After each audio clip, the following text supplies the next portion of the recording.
So welcome back guys, this is Arhan Saifi and you are watching the channel the pharma world, जहाँ पे आपको मिलती है फार्मेसी से related updated news, college reviews और भी बहुत कुछ। तो यार हमने जो है हैप सिलेबस जो है तुम्हारा स्टार्ट किया था, यानी कि ह्यूमन एनाटॉमी और फिजियोलॉजी स्टार्ट की थी, जिसमें यूनिट 1 हम क्या है कंप्लीट कर चुके हैं। अब बात आती है हम यूनिट 2 करें या यूनिट 3 करें। तो यार बच्चों के पॉजिटिव कमेंट्स देख के, यानी कि तुम्हारा जो ये पॉजिटिव वाले कमेंट्स है, तुम्हारा जो ये प्यार है जो निखर के आ रहा है, वो ये कह रहा है कि यूनिट 3 स्टार्ट की जाए, क्योंकि यूनिट 3 जो है तुम्हारे सिलेबस में पहले आने वाली है ना। तो तुम्हारी जो है हेल्प को आगे बढ़ाने के लिए आज जो हम शुरुआत करने वाले हैं वो क्या है, यूनिट 3, यानी कि आज जो हम बात करेंगे यूनिट 3 की बात करेंगे, ठीक है ना। तो उससे पहले यार बता दूं कि तुम्हारे इस पॉजिटिव कमेंट्स को देख के बहुत खुशी मिलती है। तो ऐसे ही जो है कमेंट करते रहा करो और बताते रहा करो कि यार कैसे जो है तुम्हें ये हैप समझ में आ रहा है या नहीं आ रहा है, ठीक है ना। तो आज हम स्टार्ट करेंगे यूनिट 3। तो यूनिट 3 जो है 2 चीज़ों में डिवाइडेड है। कितने चीज़ों में डिवाइडेड है? 2 चीज़ों में डिवाइडेड है।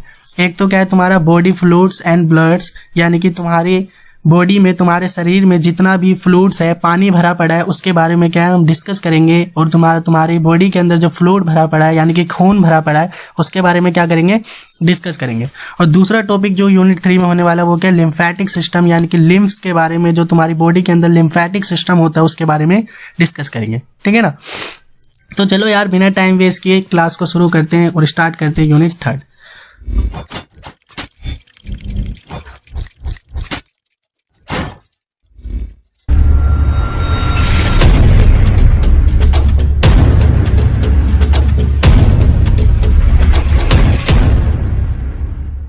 तो उससे पहले तुम्हें बता दूं यार, जैसे ये अपना खूबसूरत सा चैनल है द फार्मा वर्ल्ड, ऐसे ही जो है तुम्हारे इस भाई का भी एक चैनल है A for Aimers। तो हमारे जो है 2 चैनल है। एक और चैनल कौन सा है, A for Aimers, ठीक है ना। तो यार अगर तुम इस भाई को गुरु दक्षिणा देना चाहते हो, तो क्या करोगे, उस चैनल को भी जाके क्या कर दोगे, सब्सक्राइब कर दोगे। और अपने छोटे भाई बहन जितने भी तुम्हारे छोटे छोटे प्यारे प्यारे 9th 10th वासी हैं, उन सबको भी जो उस चैनल के बारे में बताओगे, ताकि क्वालिटी सबको मिल सके, ठीक है ना। तो चलो यार बिना टाइम वेस्ट किए अब क्लास को शुरू करते हैं। पहला टॉपिक क्या है, बॉडी फ्लूइड्स। बॉडी फ्लूइड्स मतलब तुम्हारे शरीर के अंदर जितना भी फ्लूइड्स भरा पड़ा है, पानी भरा पड़ा है, उसे क्या बोलते हैं, बॉडी फ्लूइड्स बोलते हैं। इंट्रोडक्शन की बात करें तो इंट्रोडक्शन में क्या दे रखा है, body fluids comprises of the water and dissolved solute present in a different proportion in the various compartment of the body, यानी कि हमारे शरीर में जितना भी पानी भरा पड़ा है, बॉडी फ्लूइड का मतलब क्या है, जितना भी पानी भरा पड़ा है, और पानी के साथ क्या, डिसॉल्व्ड सॉल्यूट्स, यानी कि उसके अंदर मिलने वाले छोटे छोटे पार्टिकल्स, ठीक है ना। तो बॉडी फ्लूइड्स के अंदर कितनी चीजें, 2 चीजें। एक तो क्या है पानी भरा पड़ा है, यानी कि वाटर है। दूसरा क्या है, उसके अंदर डिसॉल्व्ड सॉल्यूट्स, यानी कि छोटे छोटे क्या है, पार्टिकल्स, ठीक है। Homeostasis of various fluids of the body is maintained by the regulatory mechanism that also involve the kidney along with the other organ.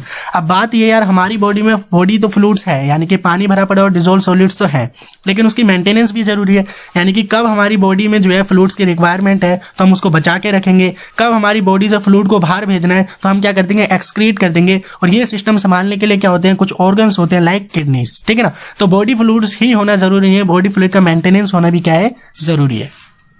Body fluid is disturbed either in the intracellular compartment inside the cell, cytosol. और तुम्हें पता है कि यार body fluid जो distribute होता है वो किस तरीके से होता है। एक तो बॉडी के अंदर जो तुम्हारी सेल्स होती है उनके अंदर फ्लूइड भरा हुआ होता है, और उसके बारे में हम पहले ही बात कर चुके हैं, उसे क्या बोलते हैं, साइटोसोल बोलते हैं। क्या बोलते हैं, साइटोसोल बोलते हैं। और सेल्स के बाहर का जो फ्लूइड होता है उसे क्या बोलते हैं, एक्स्ट्रा सेल्युलर कंपार्टमेंट में जो फ्लूइड होता है वो क्या होता है, तुम्हारा ब्लड हो सकता है, बाइल हो सकता है। बात समझ आ रही है। कहने का सिंपल सा मतलब ये है कि तुम्हारी सेल्स है, क्या है, सेल्स है। तो सेल्स के अंदर जो फ्लूइड होता है, उसे क्या बोलते हैं, इंट्रा सेल्युलर फ्लूइड बोलते हैं, क्योंकि वो सेल के अंदर होता है। अब बात बची क्या, सेल के बाहर का भी कुछ फ्लूइड होता है, सेल के बाहर भी कुछ फ्लूइड होता है, तो उसे क्या बोलते हैं, हम एक्स्ट्रा सेल्युलर फ्लूइड बोलते हैं। अब वो फ्लूइड हो सकता है ब्लड वेसल्स के अंदर हो, किसके अंदर हो, ब्लड वेसल्स के अंदर। तो ब्लड वेसल्स के अंदर होगा तो उसे क्या बोल देंगे, ब्लड बोल देंगे। वहीं अगर सेल्स तुम्हारी जो है लीवर की सेल्स है, तो लीवर की सेल्स के बाहर का जो फ्लूइड भरा हुआ है तो उसे क्या बोलते हैं, बाइल बोलते हैं, ठीक है ना। तो सिंपल सी बात है, यानी कि बॉडी फ्लूइड 2 तरह का हो सकता है, या तो सेल्स के अंदर होगा या सेल्स के बाहर इंटरस्टिशियल स्पेस में होगा। बात समझ में आ गई, ठीक है। Various body fluids play different role within the various organ of the body, यानी कि अलग अलग फ्लूइड जो है हमारे अलग अलग ऑर्गन के साथ अलग अलग काम करते हैं। To do so all the type of body fluid maintain specified level and the types of electrolyte within a normal range, यानी कि बॉडी फ्लूइड के अंदर जो भी तुम्हारे पार्टिकल्स हैं या इलेक्ट्रोलाइट्स हैं उनकी नॉर्मल रेंज का होना क्या है, जरूरी है, यानी कि पर्टिकुलर काम या फंक्शन करने के लिए उनके अमाउंट का जो है सही रूप में होना क्या है, जरूरी है। ठीक है ना। For example various body fluids, अब देखो हमारी बॉडी में कौन कौन से फ्लूइड्स होते हैं, एक तो क्या होता है ब्लड होता है, क्या होता है ब्लड, ब्लड किसके अंदर होता है, ब्लड वेसल्स के अंदर, आर्टरीज वीन्स और कैपिलरीज के अंदर जो होता है उसे क्या बोलते हैं, ब्लड बोलते हैं। दूसरा क्या हो गया लिम्फ, लिम्फेटिक सिस्टम के अंदर जो होता है उसे क्या बोलते थे, लिम्फ बोल देते हैं। इंट्रासेल्युलर फ्लूइड, यानी कि सबसे पहला फ्लूइड तो यही है जो सेल के अंदर फ्लूइड प्रेजेंट होता है, प्रोटोप्लाज्म जो होता है यानी कि तुम्हारा साइटोसोल होता है उसे क्या बोलते हैं, intracellular fluid.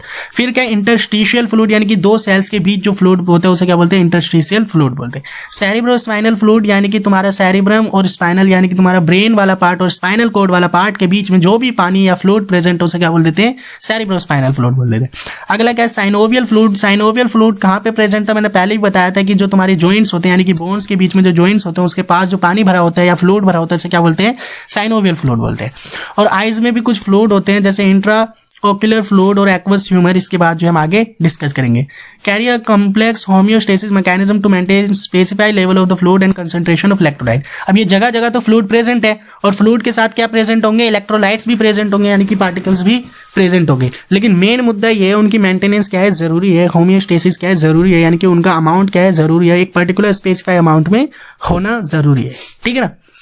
Fluid balance is referred to as the state of homeostasis or relative concentration of the body fluid level had for health survival, यानी कि फ्लूइड बैलेंस क्यों होना जरूरी है, फ्लूइड का बैलेंस हमारी बॉडी में मेंटेनेंस ऑफ द फ्लूइड और उनके इलेक्ट्रोलाइट्स का मेंटेनेंस होना क्यों जरूरी है, ताकि हमारा हेल्दी क्या हो, सर्वाइवल हो, इसलिए उनके कंसंट्रेशन के अमाउंट का सही होना, एक रिलेटिव कंसंट्रेशन होना, यानी कि बाहर की बॉडी में अगर मतलब बाहर हमें जो है ज्यादा फ्लूइड एक्सक्रीट करना है तो एक्सक्रीट कर दे, यानी कि और बॉडी में बचा के रखना है तो बचा के रखें, ऐसी कंसंट्रेशन को मेंटेन करना क्या है, जरूरी है फ्लूइड के बैलेंस के लिए।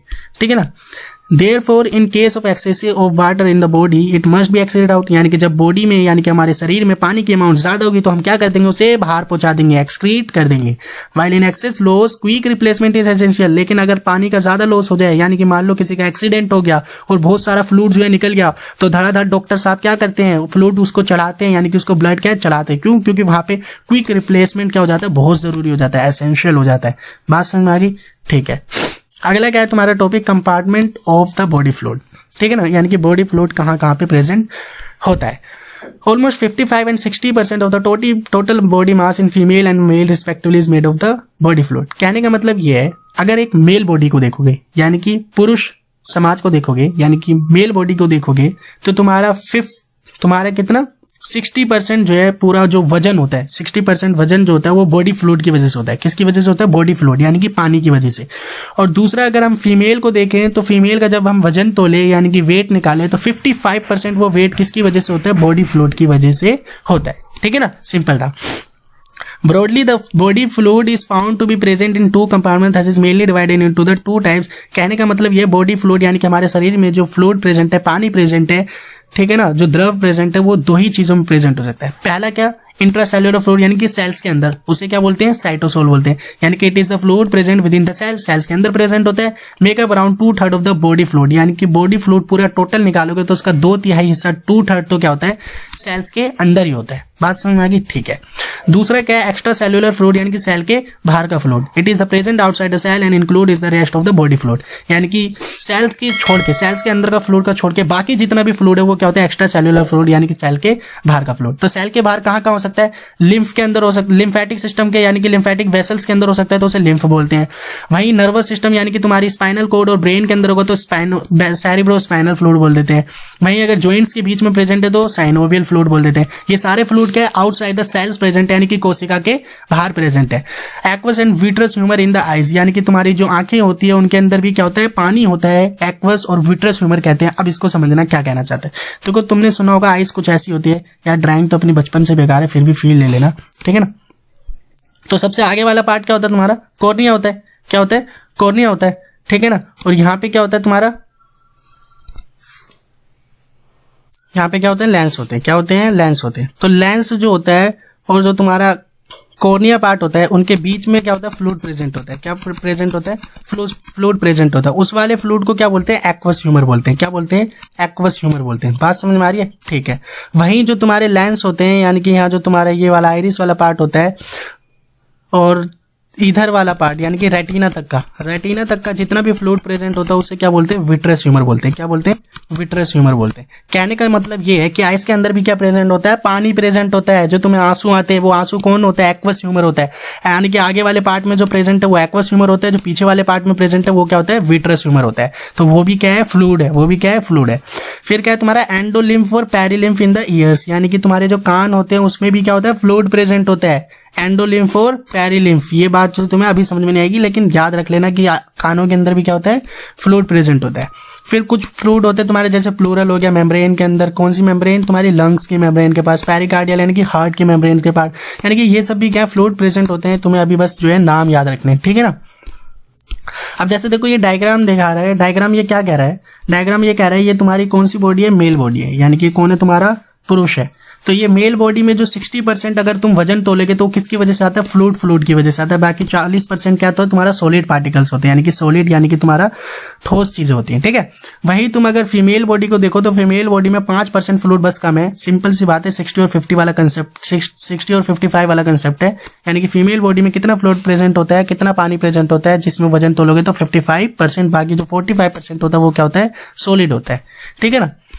अब बात करते हैं एक्स्ट्रा सेल्यूलर फ्लूइड, जो अभी हमने पढ़ा, यानी कि सेल के बाहर का फ्लूइड। जैसे कि दिखा रहा है तुम्हें plasma, the fluid portion of the blood and interstitial fluid make up the extra cellular fluid. देखो इसको समझो कहना क्या चाह रहा है। ये कह रहा है कि जो तुम्हारा एक्स्ट्रा सेल्यूलर फ्लूइड होता है, यानी कि ECF, एक्स्ट्रा सेल्यूलर फ्लूइड। तो एक्स्ट्रा सेल्यूलर फ्लूइड में 2 फ्लूइड बोल रहे हैं। कितने फ्लूइड बोल रहे हैं, 2 फ्लूइड। एक तो क्या है, प्लाज्मा, एक क्या है, प्लाज्मा, और दूसरा क्या बोल रहे हैं, तुम्हारा इंटरस्टिशियल फ्लूइड। क्या बोल रहा है, इंटरस्टिशियल फ्लूइड, ठीक है ना। तो एक्स्ट्रा सेल्यूलर फ्लूइड यानी कि सेल के बाहर का फ्लूइड। तो जो तुम्हारा ब्लड वेसल्स होती हैं और उनके अंदर जो ब्लड होता है, तो ब्लड के अंदर जो फ्लूइड प्रेजेंट होता है उसे क्या बोलते हैं, प्लाज्मा बोलते हैं। क्या बोलते हैं, प्लाज्मा। यानी कि ब्लड के अंदर जो फ्लूइड प्रेजेंट होता है उसे क्या बोलते हैं, प्लाज्मा बोलते हैं। तो वो प्लाज्मा क्या है, सेल के बाहर प्रेजेंट है, तो वो किसका पार्ट हो गया, एक्स्ट्रा सेल्यूलर फ्लूइड का पार्ट हो गया। ऐसे ही इसको छोड़ के जितनी भी तुम्हारी सेल्स के बीच में फ्लूइड होता है, ये तुम्हारी सेल्स है, और सेल्स के बीच वाले पार्ट को क्या बोलते हैं, इंटरस्टिशियल स्पेस। क्या बोलते हैं, इंटरस्टिशियल स्पेस। तो जो तुम्हारे इंटरस्टिशियल स्पेस में प्रेजेंट फ्लूइड होता है उसे क्या बोलते हैं, इंटरस्टिशियल फ्लूइड बोलते हैं। तो ये इंटरस्टिशियल फ्लूइड यानी कि सेल के बीच का फ्लूइड और तुम्हारे ब्लड के अंदर का जो फ्लूइड होता है, प्लाज्मा, वो दोनों ही मिलके क्या बना रहे हैं, एक्स्ट्रा सेल्यूलर फ्लूइड बना रहे हैं, यानी कि तुम्हारा सेल के बाहर का फ्लूइड बना रहे हैं, ठीक है ना। तो plasma the fluid portion of the blood का जो पानी होता है उसे क्या बोलते हैं, प्लाज्मा बोलते हैं। And interstitial fluid make up the extra cellular fluid, यानी कि तुम्हारे सेल्स के बीच का जो फ्लूइड होता है, इंटरस्टिशियल फ्लूइड और प्लाज्मा, ये दोनों मिलकर क्या बनाते हैं, एक्स्ट्रा सेल्यूलर फ्लूइड बनाते हैं। The interstitial fluid surround the cell while the plasma is found within the blood vessel. मैं बता चुका हूँ, इंटरस्टिशियल फ्लूइड यानी कि सेल के आसपास का फ्लूइड, और प्लाज्मा किसके अंदर होता है, ब्लड वेसल्स के अंदर वाला फ्लूइड। बात समझ में आएगी, ठीक है। The extracellular fluid also include a small volume of lymph and transcellular fluid, cerebrospinal fluid, fluids of the synovial joint and the fluid of eyeball। बात समझ आई। इनके एक्स्ट्रा सेल्यूलर फ्लूइड में इनके अलावा यानी कि प्लाज्मा के अलावा और तुम्हारे जो इंटरस्टिशियल फ्लूइड है, इसके अलावा क्या क्या हो सकता है, स्मॉल वॉल्यूम ऑफ लिम्फ हो सकता है, हमें पता है लिम्फेटिक सिस्टम के अंदर जो फ्लूइड प्रेजेंट होता है, lymph. And transcellular fluid, cerebrospinal fluid, यानी कि तुम्हें ये बता चुका हूँ, ब्रेन और स्पाइनल कॉर्ड के पास वाला फ्लूइड, साइनोवियल फ्लूइड, जॉइंट्स के पास वाला फ्लूइड, और फ्लूइड ऑफ द आईबॉल, वही एक्वस ह्यूमर और विट्रस ह्यूमर, आंख के अंदर वाला फ्लूइड, ठीक है ना। तो वो भी क्या है, एक्स्ट्रा सेल्यूलर फ्लूइड का ही पार्ट है, क्योंकि वो भी सेल के अंदर प्रेजेंट नहीं होता, सेल के बाहर प्रेजेंट होता है, ठीक है ना। Interstitial fluid makeups around 80% of the extra cellular fluid. बात समझ में आ रही है। यानी कि तुमने एक्स्ट्रा सेल्यूलर फ्लूइड में पढ़ा कि इंटरस्टिशियल फ्लूइड होता है, यानी कि सेल के आसपास का फ्लूइड होता है, वो कितना परसेंट होता है, 80% होता है। And lodges the microscopic space between the tissue cell. The remaining 20% of the ECF यानी कि extracellular fluid is made up of plasma which is liquid part of the blood. वो कितना होता है, 20%। सिंपल सी बात क्या बोल रहा है, देखो ये बोल रहा है कि तुम्हारा जो एक्स्ट्रा सेल्यूलर फ्लूइड था, सेल के बाहर का फ्लूइड था, या तो वो ब्लड के अंदर प्रेजेंट प्लाज्मा है, या फिर सेल्स के अराउंड जो पार्ट है इंटरस्टिशियल फ्लूइड है। तो प्लाज्मा जो होता है वो कितना होता है, 80% होता है। कितना होता है, 80% होता है। वहीं जो तुम्हारा इंटरस्टिशियल फ्लूइड था वो कितना होता है, सिर्फ 20% होता है। क्योंकि प्लाज्मा क्या है, खून, ब्लड तो हमारी बॉडी में हर जगह फैला है, तो वो ज्यादा होगा ना 80%। ऐसे इंटरस्टिशियल फ्लूइड सेल के पास तो छोटा मोटा थोड़ा बहुत पानी वानी होगा, कितना होगा 20%। ठीक है, आई होप समझ में आ गया आसान है।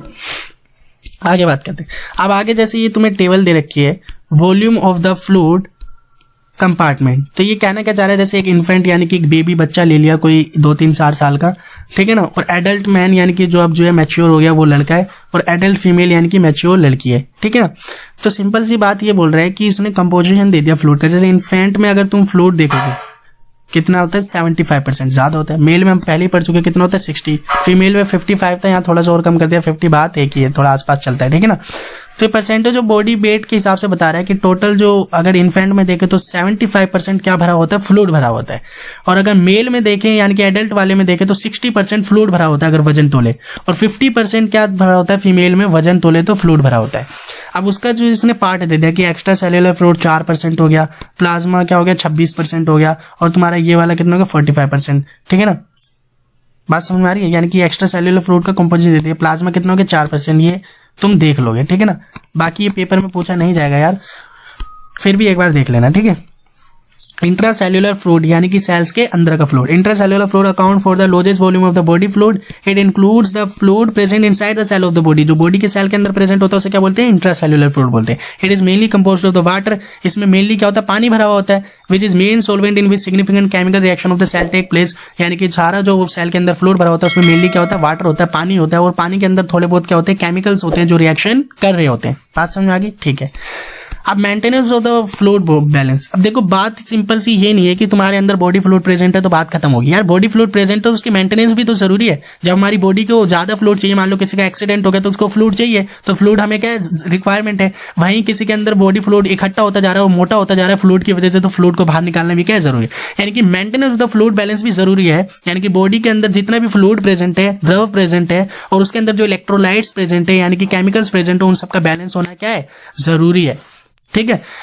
Water is only component that make up 45 to 70% of the total body mass. Simple सी बात ये यार, मिला जुला के कि जो तुम्हारी बॉडी का वेट होता है ना, उसमें सारा फ्लूइड का वेट लगभग कितना होता है 45 से 75%। मेल में जैसे बताया था 60%, फीमेल में 55%। Based on the age, gender and the individual. यही कह रहा है कि ये सब में जो है अलग अलग होता है। ये नहीं कि तुमने लिख दिया 60 तो 60 फिक्स है, तुमने लिख दिया 55 तो 55 फिक्स है। ये कोई फिक्स चीज नहीं है। एज, जेंडर, इन सब के हिसाब से जो है पर्सन टू पर्सन क्या करती है, वेरी करती है। Balance of fluid in the body is essential to maintain homeostasis. यानी कि हमारी बॉडी के अंदर जो बैलेंस करना है, यानी कि फ्लूइड का बैलेंस करना क्या है, जरूरी है। उसको ही क्या बोलते हैं, होम्योस्टेसिस बोलते हैं। यानी कि समान तौर पे जो है बैलेंसिंग जरूरी है। Fluid balance of the body is maintained by the input by intake of water. अब फ्लूइड बैलेंस कैसे मेंटेन होता है, जैसे हम कुछ इनपुट लेते हैं, जैसे क्या लेते हैं, पानी पीते हैं यानी कि इनटेक हो गया। फूड हम खाते हैं, खाना खाते हैं, उसमें भी क्या आता है, पानी, फ्लूइड आता है। फूड में भी थोड़ा क्या होता है, फ्लूइड्स होता है, द्रव होता है। ऐसी कैटाबॉलिज्म ऑफ न्यूट्रिएंट्स, कहने का मतलब ये है, जैसे सेल्यूलर रेस्पिरेशन, इसकी बात समझिए कहना क्या चाह रहा है। जैसे हमारी सेल्स क्या लेती है, ग्लूकोज लेती है, C6H12O6, ठीक है ना, C6H12O6। जब उसकी रिएक्शन ऑक्सीजन से हो जाती है, यानी कि सेल्यूलर रेस्पिरेशन हो जाता है, तो क्या निकलता है, पानी और CO2। कहने का मतलब ये है, कुछ कैटाबॉलिज्म रिएक्शन जैसे कि सेल्यूलर रेस्पिरेशन, यानी कि जब हमारी बॉडी की सेल्स में ग्लूकोज टूटता है तो क्या रिलीज होता है, पानी रिलीज होता है। तो पानी को जो है हम क्या है, रिएक्शन से भी प्राप्त कर सकते हैं। हमारी बॉडी में पानी जो है सिर्फ पानी के जरिए, पीने के जरिए या फिर खाने के जरिए नहीं आता, बल्कि कैटाबॉलिज्म यानी कि टूट फूट के जरिए भी आता है। न्यूट्रिएंट्स को जब तोड़ते हैं तो भी क्या रिलीज होता है, पानी रिलीज होता है। जैसे एग्जांपल मैंने दे दिया, सेल्यूलर रेस्पिरेशन, ग्लूकोज को तोड़ते तो क्या रिलीज होता है, पानी रिलीज होता है। तो इन सब की वजह से हमारी बॉडी में क्या होता है, पानी आता है, यानी कि इनटेक होता है, इनपुट होता है। वहीं आउटपुट कैसे होता है, हमारी बॉडी से पानी बाहर कैसे जाता है, जैसे यूरिन के थ्रू एक्सक्रीट कर दिया, स्वेट यानी कि पसीने के थ्रू बाहर भेज दिया, फीसेस यानी कि जो तुम्हारा फीकल मैटर होता है, अनडाइजेस्टिव फूड होता है, उसको जब हम एक्सक्रीट करते हैं बॉडी से बाहर भेजते हैं, तो उसमें भी थोड़ा बहुत क्या होता है, फ्लूइड होता है। बात समझ में आ गई, ठीक है। तो ये इनटेक और आउटपुट का क्या है, तरीका है जिससे हम फ्लूइड को क्या करते हैं, बैलेंस करते हैं। Fluid balance is related to electrolyte balance. अब ये जरूरी नहीं है फ्लूइड बैलेंस में सिर्फ पानी का बैलेंस हो रहा है। मैंने बोला ना, उसके अंदर जो इलेक्ट्रोलाइट प्रेजेंट है उसका भी बैलेंस क्या है, जरूरी है। इलेक्ट्रोलाइट में क्या क्या है, inorganic compound dissociate into ions, ठीक है ना। यानी कि तुम्हारे जो इलेक्ट्रोलाइट्स होते हैं वो क्या होते हैं, आयंस होते हैं। The kidneys play an important role in maintaining homeostasis, has an ability to produce concentrated urine when excretion of excess electrolyte needed. ये क्या कह रहा है, जब हमें एक्सक्रीट करना है एक्सेस इलेक्ट्रोलाइट, यानी कि हमें इलेक्ट्रोलाइट की जरूरत नहीं है, तो हम क्या करते हैं, कंसंट्रेटेड कंसंट्रेटेड यूरिन यानी कि यूरिन को जो है बिल्कुल गाढ़ा बना के क्या है रिलीज कर देते हैं, ताकि जो तुम्हारा इलेक्ट्रोलाइट है वो भी क्या हो जाए, रिलीज हो जाए। तो हमारी बॉडी को इलेक्ट्रोलाइट नहीं चाहिए, हमारी बॉडी को केमिकल्स नहीं चाहिए, तो हम क्या करते हैं उन केमिकल्स को बाहर कर देते हैं, एक्सक्रीट कर देते हैं outside the body in the form of urine. तो हम यूरिन को क्या कर देते हैं, कंसंट्रेटेड कर देते हैं, यानी कि पानी को बचा लेते हैं और इलेक्ट्रोलाइट्स को बाहर फेंक देते हैं। वहीं दूसरी तरफ देखें, जब डाइल्यूट यूरिन फेंकना है, डाइल्यूट यूरिन यानी कि जब हमें जो है पानी की जो है जरूरत नहीं है, तो हम क्या करते हैं, एक्सेस ऑफ वाटर क्या है, एक्सक्रीट कर देते हैं। जब हमें पानी की जरूरत नहीं है तो हम वाटर को क्या कर देते हैं, एक्सक्रीट कर देते हैं। जब हमें इलेक्ट्रोलाइट की जरूरत होती है, इलेक्ट्रोलाइट को बचा लेते हैं और पानी को क्या रिलीज कर देते हैं। तो यार जब हमें अपनी बॉडी को इलेक्ट्रोलाइट्स की जरूरत है या नहीं है, उस हिसाब से ही क्या करते हैं, यूरिन को हम कंसंट्रेट करते हैं और क्या करते हैं, डाइल्यूट करते हैं। बात समझ में आ गई? ठीक है। Since the input and output of water and electrolyte is really in the same proportion as that required for the maintenance of constant level. तो यही कह रहा है कि यार इनपुट और आउटपुट ऑफ वाटर क्या है, सेम तरीके से नहीं हो सकता। यानी कि ये नहीं है कि तुमने जो है 2 लीटर पानी पिया तो 2 लीटर ही बाहर कर दिया। यानी कि ये क्या maintenance balance for body fluid balance पे डिपेंड करता है कि कौन सा इलेक्ट्रोलाइट की जरूरत हमें है या नहीं। अगर जरूरत है तो बचा लेंगे, नहीं है तो फिर कंसंट्रेटेड यूरिन करके उस इलेक्ट्रोलाइट को क्या कर देंगे, बाहर कर देंगे। वहीं अगर पानी की ज्यादा जरूरत नहीं है तो बार बार पानी क्या कर देंगे, एक्सक्रीट कर देंगे, और पानी की जरूरत है तो पानी को बचा लेंगे। तो ये सब क्या है, हमारी बॉडी फ्लूइड बैलेंस पे जो है डिपेंड करता है। ठीक है। Various factors are involve in the balancing plasma IF and ICF volumes. अब कैसे जो है ये बैलेंसिंग होती है, तो बैलेंसिंग का क्या तरीका है, रेगुलेटिंग फ्लूइड आउटपुट, यानी कि जो चीज नहीं चाहिए, फ्लूइड नहीं चाहिए तो उसको क्या कर देंगे, बाहर कर देंगे। रेगुलेटिंग फ्लूइड इनपुट, यानी कि जो चीज की जरूरत है तो हम क्या है, पानी पियेंगे। मान लो किसी को बहुत ज्यादा जो है फ्लूइड की कमी है तो वो क्या करेगा, धड़ाधड़ पानी पिएगा, जूसेस पिएगा। तो ये सब क्या है, आउटपुट और इनपुट पे डिपेंड करता है। Exchanging fluid between the compartments, ये भी क्या है, जरूरी है। यानी कि हमारी जो बॉडी कंपार्टमेंट्स होते हैं, बॉडी जो सेल्स के कंपार्टमेंट होते हैं उनमें भी क्या होता है, फ्लूइड का एक्सचेंज होता है, उस पर भी क्या होता है, फ्लूइड बैलेंस डिपेंड करता है। बात समझ में आ रही है? जैसे तुम्हारा फिल्ट्रेशन करता है किडनी, वहां पे किसी चीज की जरूरत है, किसकी नहीं, वो भी क्या करता है, बॉडी फ्लूइड को बैलेंस करता है। Therefore, as long as output and input are equal, the total amount of water in the body does not change। यानी कि आउटपुट और इनपुट अगर इक्वल हो जाए तो बॉडी का बैलेंस क्या रहेगा, बना रहेगा। यानी कि कोई भी जो है पानी के अमाउंट में चेंज नहीं आएगा। बात समझ में आ गई? सिंपल था। अब जैसे यहाँ पे जो है तुम्हें दे रखा है, ये याद करना हो तो कर लेना, नहीं करना हो तो भी कोई जरूरत नहीं है। Typical daily water input and output, यानी कि कितना जो है हम पानी जो है बाहर से लेते हैं और क्या है, कितना पानी जो है एक्सक्रीट कर देते हैं। जैसे फूड जब हम लेते हैं, यानी कि खाना जब हम खाते हैं तो उसमें पानी आता है, कितना पानी अपने आप आ जाता है, 700 मिलीलीटर। वहीं इंजेस्टेड लिक्विड की बात करें, यानी कि तुम्हारा जो खाना होता है उसका जब पाचित हो जाता है तो उसमें जो फ्लूइड बचता है वो कितना मिल जाता है हमें, 1500 मिलीलीटर। वहीं water formed by the catabolism, यानी कि हमारी बॉडी में जितनी भी रिएक्शन हो रही है, टूट फूट हो रही है, उनसे भी क्या मिलता है, हमें पानी मिलता है, वो कितना मिल जाता है, 200। अगर तुम टोटल कर लोगे तो टोटल कितना मिल जाता है, 2400, यानी कि 2400 मिलीलीटर। ये तुम्हें जरूरत याद करने की नहीं है, फिर भी एक बार देख लेना। आउटपुट का मतलब यानी कि बॉडी से बाहर कैसे पहुंचाते हैं, जैसे लंग्स के थ्रू वाटर को एक्सपायर्ड करते हैं इन एयर। जैसे हम सांस जो है बाहर छोड़ते हैं तो भाप के रूप में क्या करते हैं, पानी को निकाल देते हैं। कितना निकाल देते हैं, 350 मिलीलीटर। बाय डिफ्यूजन, यानी कि हमारी बॉडी में इधर उधर क्या हो रहा है, ब्लड के थ्रू डिफ्यूजन हो रहा था, वहां पे भी क्या करते हैं, आउटपुट कर देते हैं कितना, 350 मिलीलीटर, जैसे तुम्हारा किडनी के थ्रू। ठीक है। बाय स्वेट, यानी कि पसीने के थ्रू भी हम बाहर कर देते हैं थोड़ा सा पानी, कितना, 100 मिलीलीटर। ये क्या है, नियरली डाटा, ये कोई जरूरी नहीं है, ये फिक्स चीज नहीं है, हल्का हल्का वेरी करता रहता है। ये बस क्या है, ऊपर से बता दिया है, इसको जो है तुम्हें एक बार बस रीड कर लेना। किडनी एज अ यूरिन, यानी कि यूरिन के रूप में किडनी कितना सिक्रीट कर देती है, 1400 मिलीलीटर। इंटेस्टाइन इन फीसेस, यानी कि जो तुम्हारा इंटेस्टाइन्स होती है वो फीसेस के रूप में, यानी फीकल मैटर के रूप में, यानी अनडाइजेस्टेड फूड के रूप में, जो पाचित नहीं हुआ खाना, उसको कितना कर देती, 200 मिलीलीटर। जब तुम टोटल कर लोगे तो कितना आ जाएगा, 2400 मिलीलीटर। यानी कि इनपुट भी कितना था, 2400 मिलीलीटर, आउटपुट भी कितना हुआ, 2400 मिलीलीटर। ये बता रहा है कि इनपुट और आउटपुट हमारी डेली लाइफ में क्या होता है, लगभग इक्वल होता है। इसलिए क्या रहता है, बॉडी फ्लूइड का क्या रहता है, बैलेंसिंग बनी रहता है। लेकिन ये पर्सन टू पर्सन क्या कर सकती है, वेरी कर सकती है, और सिचुएशन टू सिचुएशन क्या कर सकती है, वेरी कर सकती है। ठीक है ना। आई होप यहाँ तक जो है क्लास तुम्हें समझ में आ गई होगी। अगली क्लास में हम ब्लड के बारे में बात करेंगे। तब तक के लिए जो है इस क्लास को हम समाप्त करते हैं, मिलते हैं अगली क्लास में। तब तक के लिए पढ़ते रहो। Take care, all the best.